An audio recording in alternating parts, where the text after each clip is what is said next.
दर्शकों, मैं रोली पांडे आप सभी को इस सभा का आंखों देखा हाल बताऊंगी। मेरे साथ कैमरे पर है आशुतोष तथा साथी रिपोर्टर है मन्नत। देखो रोली, यहाँ पेड़ों का आना जाना शुरू हो गया है। दर्शकों, मैं आप सभी से बता दूं, इस सभा को बुलाया है पेड़ों के राजा आम ने। ये देखिए दर्शकों, आम के पेड़ पधार रहे हैं।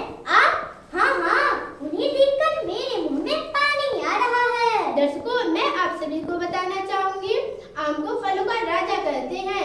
जब आम कच्चा होता है तब हम सब उसकी चटनी और अचार बनाते हैं। पकने के बाद मीठी रसीले आम को हम सब स्वाद लेकर खाते हैं। आम के पीछे के हरे भरे वृक्ष का आगमन भी हो रहा है। स्वाद में कड़वा जरूर है, लेकिन गुड़ों की खान है यहाँ पे।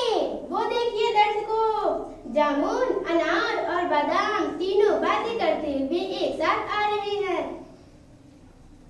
आमंत्रित पेड़ों में एक कर सभी आ चुके हैं। सबने अपना अपना स्थान भी ग्रहण कर लिया है। अरे यह क्या, सभा तो शुरू हो ही नहीं रहा। क्या तुम्हें मालूम है मन्नत, अब किसका इंतजार हो रहा है? हाँ रोली, सीताफल के पेड़ की प्रतीक्षा की जा रही है। वे जैसे ही आएंगे सभा शुरू हो जाएगी। दर्शकों, इंतजार की घड़ियां समाप्त हुई। सीताफल जी भी आ रहे हैं। अरे ये तो काफी कमजोर नजर आ रहे हैं।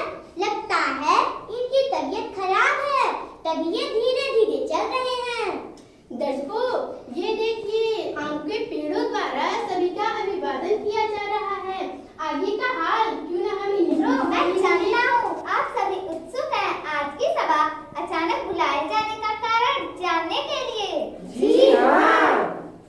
भैया जल्दी से कारण बताओ और सभा को समाप्त करो। मैं ज्यादा देर तक रुक नहीं पाऊंगा, मेरी तबीयत ठीक नहीं है।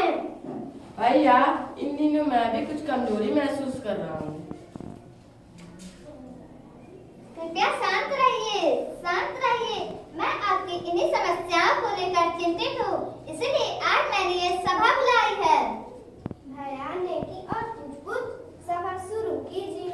देखिए मित्रों, मैं आप सबकी दशा से भली भांति परिचित हूँ।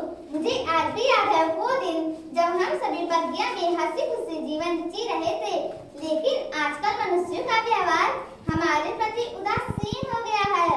वे आए दिन अपने स्वार्थ के लिए हमारा शोषण कर रहे हैं। इसीलिए हम कमजोर हो रहे हैं। मनुष्य कभी हमारे हरे भरे तन को काट देते हैं तो फल तोड़ते समय में घायल कर देते हैं। भैया, आजकल तो मुझे भरपूर पानी भी नहीं मिल पा रहा है। हम रोगों से लड़ने के लिए औषधि भी देते हैं। हम उन्हें सबसे महत्वपूर्ण चीज ऑक्सीजन देते हैं, जो कि उनके लिए प्राणवायु का कार्य करता है। उनके द्वारा छोड़ी गई कार्बन डाइऑक्साइड को हम ही तो ग्रहण करते हैं।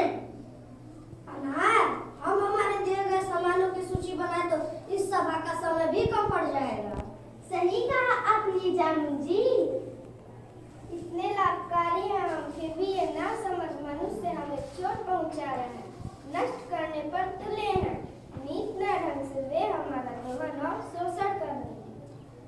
हमें उपलब्ध वस्तुओं का सेवन तो वो अधिकार पूर्वक करना चाहते हैं, लेकिन बदले में उन्हें देना कुछ नहीं आता है। लेकिन हम करें तो क्या करें? हम चाहे तो बहुत कुछ कर सकते हैं। वो कैसे? यदि हम ठान ले तो संपूर्ण मानव जाति को दिन में तारे दिखा सकते हैं। लेकिन भैया, हमें तो कुछ नहीं सूझ रहा है, आप ही देखिए मित्रों, आज जैसे मनुष्य हमारे प्रति उदासीन हो गए हैं, वैसे हमें भी इनकी तरह उदासीन होना पड़ेगा। उन्हें सारी चीजें उपलब्ध हो रही हैं। यदि उन्हें ये सारी चीजें नहीं मिलेंगी तो उनकी बुद्धि ठिकाने आ जाएगी। सही कहा महाराज आपने। आज की सभा का परिणाम आ चुका है। पेड़ों ने मनुष्यों को सबक सिखाने की ठान ली है। उन्होंने ऑक्सीजन, फल, फूल, लकड़ी, औषधि, अनाज, साग सब्जी बहुत चीजें देने से इनकार कर दिया है। दर्शकों, सारे पेड़ अपने इस फैसले पर अड़े हुए हैं। आप ही बताइए, अगर ये पेड़ ही नहीं रहेंगे तो हम सब कैसे जीवित रह पाएंगे? दर्शकों, यदि अब भी हम सभी नहीं जागे तो इसका परिणाम और भी भयावह हो सकता है।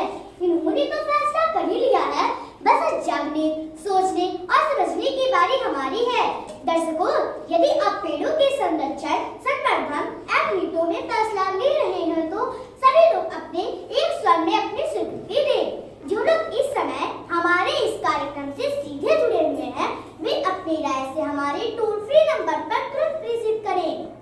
हम सभी पेड़ों की रक्षा करेंगे, उन्हें नुकसान नहीं पहुंचाएंगे। हम सदैव पेड़ों के हितों के बारे में सोचेंगे। हम अपने स्वार्थ के लिए पेड़ों को नहीं काटेंगे। हम अधिक से अधिक पेड़ लगाएंगे। पेड़ों में भी जीवन है, ये संदेश जन जन में पहुंचाएंगे। जो लोग टीवी के माध्यम से हमसे जुड़े हुए हैं, उनकी भी यह राय है और यहाँ मौजूद दर्शकों की राय से पूर्णतः सहमत है। मनुष्यों ने अपनी गलती मान ली है, अब आप भी गुस्सा दूर दीजिए। आखिर हम सभी पेड़ भी तो मनुष्य का भला ही चाहते हैं। देखिए, हमारा और आपका तो जन जन्मांतर का साथ रहा है। हमें बड़े दुख और मजबूरी में ये कदम उठाना पड़ा। तो क्या आप हमें माफ नहीं करेंगे? हमें सुधरने का एक मौका नहीं देंगे? दर्शकों, निराश होने की कोई आवश्यकता नहीं। पेड़ों के खिले खिले चेहरे और झूमती हुई डालियां इस बात के प्रतीक है कि उन्होंने हमें माफ कर दिया है।